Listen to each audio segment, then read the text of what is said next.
Welcome to all of you. Today we are going to discuss the topic covalent bond. We know that there are different types of chemical bonds exist between the molecules: ionic bonds, covalent bonds, metallic bonds, van der Waals force, hydrogen bond exist between the molecules.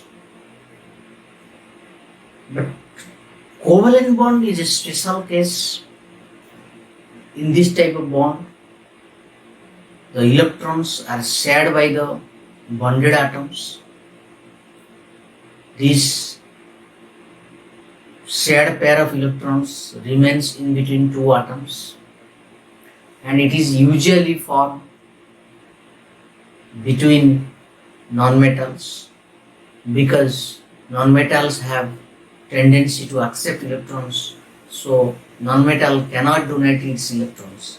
That's why when nonmetals combine each other, only sharing of electron takes place between them. So covalent bond is the force of attraction between same or different atoms, between similar or dissimilar atoms, produced by sharing of electrons. That is called covalent bond. Very important term is sharing of electrons. That means the electrons, contributed pair of electrons, will be shared by the both atoms. For examples, if a book is purchased by two friends, the cost of book is contributed by both friends, that then we can say the book is shared by the both friends and the cost of book is contributed by both friends. So that is called sharing. Sharing means both will contribute. Sharing of friends, sharing of thoughts. That means both will tell something. That means both friends sharing their views among themselves. So sharing of electrons, sharing of valence electron between the bonded atoms is called covalent bond. For examples, formation of hydrogen molecule, oxygen molecule, nitrogen molecule, HF, hydrochloric acid, water, carbon dioxide, these are the examples of covalent bonds. You see in these examples here, if you see here the two dots coming closer with a single bone, then when they are coming closer, both are catching these bones one another, then these two bones is remaining between two dots. Both are catching these two bones. Both are coming with one bone, but when they come closer, they both catch the bones of one another, and that's why they are attaching one another. So it is, we can say, these are the sharing of bones between two dots. Both are sharing. Both bones contributed by each dots, and both are sharing each other. So this is an example of, we can say, it is a covalent bond formation. So if you see the formation of chlorine molecule Cl2, here what happens? Both chlorine has 7 electron in their outermost shell. 7 electron means it has shortage of 1 electron to satisfy octet rules. When they are coming closer, then both on single electron, that is unpaired electrons of both chlorine atoms come closer, and these single unpaired electrons contributed by the both chlorine atoms, then both share these two electrons between the chlorine atoms. So chlorine molecule is produced by contributing single electrons by both chlorine atoms, and the contributed pair of electrons of chlorine is shared by the both atoms. So this is the example of the formation of covalent bond between chlorines. If you see the structure of 2 chlorine, chlorine has 7 electron in outermost shell and both have 7 electron in outermost shell. That's why they both demands a single electron to satisfy octet rules. So both chlorine atom contributing 1 electron and the contributed pair of electrons remain between the two atoms. If you see, this is the chlorine atoms, this is the another chlorine atoms. So this in between two chlorine atoms, two electrons, these bonded electrons remaining between two chlorine atoms, and this bonded electron is shared by the both chlorine atoms, which is contributed by both chlorine atoms. So it is satisfy octet rule, both satisfying their octet rules. As one electron is contributed by chlorine atoms, say a single covalent bond is produced between two chlorine atoms. So chlorine molecule has a single covalent bond. You see oxygen molecule, formation of oxygen molecule. Here what happens?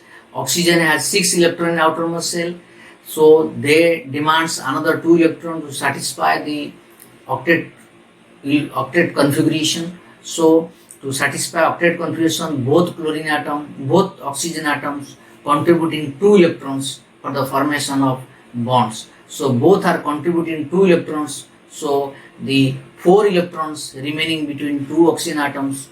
That's why we can say it is a double bond is produced between two oxygen atoms, because 2 electrons contributed by both oxygen atoms. So it is a single, we can say it is a double bond containing 2 bonds between two oxygen atoms. Similarly, if you see the nitrogen molecule, formation of nitrogen molecule, if you see nitrogen molecule has 5 electron in outermost shell, so it demands another 3 electrons to satisfy octet rule. So as it has shortage of 3 electrons, so both nitrogen atom contributing 3 electrons for the formation of covalent bond. As 3 electrons is contributed by both nitrogen atoms, so nitrogen molecule is produced by the formation of triple bond between two nitrogen atoms. So nitrogen molecule has 1 triple bond, that is 3 covalent bonds, and oxygen molecule has 1 double bond, that is 2 covalent bonds. So like this, a single bond, double bond and triple bond is produced by the sharing of electron between the bonded atoms. If you see the some cases, the special case may take place, that we know that the covalent bond is produced by the sharing of electrons, but in that already we discussed the shared pair of electron is contributed by both atoms. But in some cases it is observed that the covalent bond may be formed by the sharing of electron, but the shared pair of electron is contributed by one atom. For examples, it is the ammonia molecule. Ammonia molecule has one lone pair. If you see the Lewis structure, nitrogen has 5 electron outermost shell. So after formation of 3 covalent bond with 3 hydrogen, then one lone pair remaining as a non-bonded electrons. This lone pair electron is given by the H plus ion. H plus ion has no electrons. So as this electron given to H plus ion, so both nitrogen and H plus ion both sharing this electron, which is given by nitrogen atom. So it is a special case of covalent bond, that is called Deti bond. In the Deti bond or coordinate covalent bond, in the formation of Deti bond, the shared pair of electron is given by one atom. That's why the Deti bond symbol is arrow sign. The head of arrow sign indicate the electron accepted by the one atom, and the tail indicates the electron given by the other atom. So the shared pair of electron between the bonded atoms contributed by one atom, then it is called Deti bond or coordinate covalent bond. So what is written? A Deti bond is a 2-center because it is produced between two atoms. 2 electron covalent bond is which both electrons come from the same atom. Here one atom will contribute electron, other will just share. So both will share, but electron contributed by one, not by both. That is called Deti bond. For example, formation of hydronium ion. We know acid dissolved in water. When acid dissolved in water, it will produce hydronium ion. Here what happens? Water molecule has 2 lone pair, 2 non-bonded electron pair. So when H plus will be added to water molecule, then the electron lone pair is given to H plus ion. So it produces H3O plus ion. So what H3O plus hydronium has one dative bond, and your ammonium ion has one dative bond due to formation of bond between the non-bonded electron pair and H plus ion. So this is the examples of formation of dative bond or coordinate covalent bond. So you can say this is a special case of covalent bond, and it is more polar than covalent bond because the electron is given by one and other is accepting. That's why the bond is more polar than normal covalent bond. If you see the other examples, here what happens, ammonia having one extra non-bonded electron pair, and a BF3 has shortage of 2 electrons because boron has 3 electrons. When bonded with 3 covalent bond with 3 fluorine atoms, then it has shortage of 1 electron pair for the form to satisfy octet rule.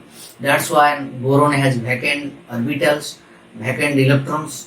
It has shortage of electrons. Then what happens? Nitrogen, when donates its electron to boron, then it produces a dative bond or coordinate covalent bond between the nitrogen and boron. So it is also an example of formation of coordinate covalent bond. This type of bond is called adduct, where the electron is donated by one atom, other is just both are sharing. Here what happens, you see aluminum chloride exists in dimeric form. Aluminum chloride is AlCl3, but when both aluminum chloride come closer, then a dative bond is produced between chlorine and aluminum, another chlorine aluminum. So both come to see AlCl3 molecule coming closer, forming two dative bond between chlorine and aluminum atoms and forming Al2Cl6. So this is the example of formation of aluminum chloride, that is Al2Cl6, by the formation of dative bonds. So if you see the Lewis structure indicates the actually how many valence electron available in the bonded atoms. Let us see, for example, carbon dioxide. Carbon dioxide, if you see, carbon has how many valence electron? If you see, it has 4 valence electron. Out of 4 valence electron, oxygen has 6 valence electrons. So oxygen required another 2 electron. So, and carbon required 4 electrons. So this one carbon share 2 electron, contribute 2 electron with the oxygen atoms, then another contribute 2 electron with another oxygen atom. So the carbon share contributing 4 electrons to 2 oxygen atoms. So carbon produce double bond with one oxygen, another double bond with other oxygen. That's why carbon producing 2 double bond with oxygen atoms in carbon dioxide. Similarly, if you see O3, ozone molecule, if you see the Lewis structure, here what happens, oxygen having 6 electrons, this middle oxygen has 6 electrons, both oxygen atom having 6 electrons. Here what happens, if you see oxygen molecule formation, here when 2 oxygen combine, then forming one double bond, then both oxygen atom remaining 2 lone pair electrons, then 1 electron pair given to the another oxygen atom contributing 2 electrons. That's why forming one dative bond. So left side this is a dative bond, this is a pure covalent bond. Double bond is a pure covalent bond, and the left side single bond is a dative bond. So this is the single dative bond is produced between 2 oxygen atom by sharing of 2 electrons contributed by 1 atom, that is middle oxygen. And the right side the double bond is produced. This double bond is the pure covalent bond which is produced by the sharing of 4 electrons between 2 oxygen atoms, contributed 2 electrons each by them. So, so this is the example of formation of ozone molecule. Similarly, HNO3 molecule can be produced in this way. But if you see the SF6, sulfur has 6 electron atomos shell. It is sharing 6 electron with 6 fluorine. So it has 12 electron around the sulfur atom. That's why it is hypervalent. It is satisfying the valency more than its actual valency. That's why it is called a hypervalent structure, hypervalent compound, and it is an electro deficient compound BF3. As boron has 3 electron atomos shell, it is sharing with another 3 electron with fluorine. So it has shortage of 2 electrons to satisfy octet rule. That's why it is called electron deficient. it can accept electron. That's why it is called electron deficient. SF6 is electron rich, that is hypervalent. Sulfur has 12 electron outermost shell, that's why it is called hypervalent, it is called electron deficient. So these are similarly carbon monoxide has triple bond between carbon and oxygen, and each carbon and oxygen having one non-bonded electron pair. And this is the example of carbonate ion, CO3 2 minus ion. Here 2 oxygen carry minus charge and other oxygen carry double bond. So like this is the example of the Lewis structure of different compounds. Calculation of formal charge. We know the compound is produced by the combined compound, or charge species are produced due to combination of atoms. Here each atom has a particular charge on its, so this indicates that the charge on the atom in the compound or in the radicals, this is called formal charge. What is formal charge? Formal charge indicates the charge on the atom in the molecule. Here formal charge is your full Fc is equal to valence shell. Here what happens? The formal charge calculation of indicates the charge on the atoms in the compounds. Formal charge formula is V minus L minus half into S. V indicates total number of valence electron in the atom. L indicate total number of lone pair electrons on the atom, and S indicate total number of bonding electron atom. For examples, O3 molecule, here the first oxygen, if you see the formal charge calculation will be total valence electron is 6, oxygen has 6 electron, valence electrons, so 6 minus 4 is your lone pair electron, 2, that is 4 electrons, so 6 minus 4, then minus half into how many bonded electrons? Bonded electron 4, that's a half into 4. So 6 minus 4 minus 2, that is 0. So the formal charge of first oxygen atom in the O3 molecule is 0. Let us consider second oxygen atoms. Here what happens? Valence electron 6, always same. 6 minus 2, how many? 2 means lone pair. Lone pair is only 2 available.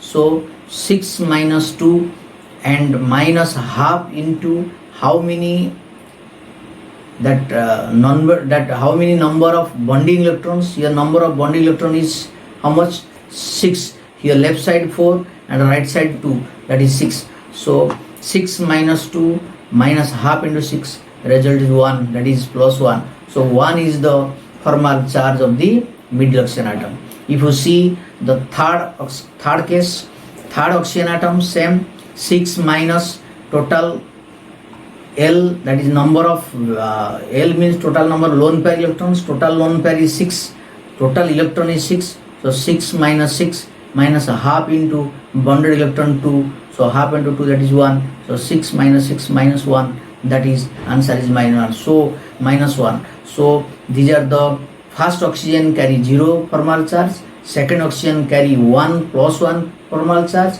and third oxygen carry minus 1 formal charge. If you add all total formal charge of all atoms, it will gives, if it is a neutral compound, the result will be 0. So 0 plus 1 minus 1, that is 0. As O3 is a neutral compound, so total formal charge is 0. So in this way you can calculate different formal charge of the atoms in a compound or ions. What are the factors affecting formation of covalent bonds? We know first important factors is high electron affinity, second one is a high ionization energy. The atoms should have high electron affinity and atoms should have high ionization energy, so that it will be easy for the formation of covalent bonds. Small atomic size, atoms should have smaller size, high electron affinity, high ionization energy, another is high electronegativity. High electronegativity also affect the formation of charge. For example, in the case high electronegativity case is if the difference electronegativity between the two atoms should be minimum. When the electronegativity difference will be minimum, then the covalent nature will be more. So what are the factors affecting formation of Covalent bond, high electron affinity, high ionization energy, small atomic size, and high electronegativity. Electronegativity both atoms should be high. Electronegativity of both atoms should be high, and difference of electronegativity should be less between them. Then properties of covalent compounds. As the bond is produced by, as the compound is produced by the covalent bonds, then the covalent nature of the compound and the properties of covalent compounds are differ from ionic compounds. That all covalent compounds are in solid, liquid or gaseous state. It exists in solid, liquid and gaseous state. We know all ionic compounds are solid, but covalent compounds may be solid, liquid or gas. For example, oxygen is a gas, nitrogen gas, phosphorus is solid, sulfur is solid, like this. Water is a liquid. So these are different types of compounds are available in different physical state. And a low melting point and boiling point due to weak low bond that is weak bond compared to ionic bond. That's why it has low melting and boiling point. And low enthalpy automation and evaporation. That means to require to convert into liquid state and to convert into vapor state required low heat, low energy is required, because the attraction between the molecules is very low due to low bond energy. If you can say that due to weak bond in compared to ionic bond, it has low enthalpy of fusion and enthalpy of evaporation. Then it is soft and brittle and poor conductor of electricity and thermal conductivity. Thermal conductivity and electricity also very poor. We can say they are bad conductor also, you can say. And generally they are water insoluble because they have very high lattice energy. Already we have read, if the hydrogen enthalpy is greater than lattice enthalpy, then the substance will be soluble. As ionic compound has a high lattice enthalpy compared to its hydrogen enthalpy, that's why these compounds are water insoluble. Okay, thank you all.